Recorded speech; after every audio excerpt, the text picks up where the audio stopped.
சிவபெருமானுக்கு 3 மகள்கள் இருப்பது தெரியுமா? ஆம், பரமசிவனின் மகன்களுக்கு கிடைத்த புகழ் அளவிற்கு அவரின் மகள்களுக்கு அதே அளவு புகழ் கிடைக்கவில்லை. அதனால்தான் இவர்களைப் பற்றி மிகக் குறைந்த பேருக்கே தெரியும். இந்தியாவின் சில பகுதிகளில்தான் ஆதி தம்பதிகளான சிவபார்வதிகளின் மகள்களுக்கு சிறப்பாக வழிபாடுகள் நடைபெறுகின்றன. சிவபெருமானின் 3 மகள்களின் பெயர்கள் அசோக சுந்தரி, ஜோதி மற்றும் மானசாதேவி. பத்ம புராணம் படி அசோக சுந்தரி சிவபார்வதிகளுக்கு பிறந்த முதல் மகள். அவர்களின் மகன்களான விநாயகர் மற்றும் கார்த்திகேயர் பெரியவர்களாகி கைலாயத்திலிருந்து வெளியேறிய போது பார்வதி தேவிக்கு தனிமை ஏற்படுகிறது. அதனால் துக்கத்தில் மூழ்குகிறாள்.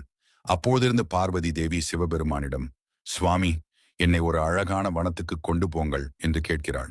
சிவபெருமான் சம்மதித்து நந்த வனத்திற்கு அழைத்துச் செல்கிறார். அங்கு ஒரு மரத்தைக் கண்டு பார்வதி தேவி மயங்குகிறாள். அது கற்ப விருஷம், வேண்டிய வர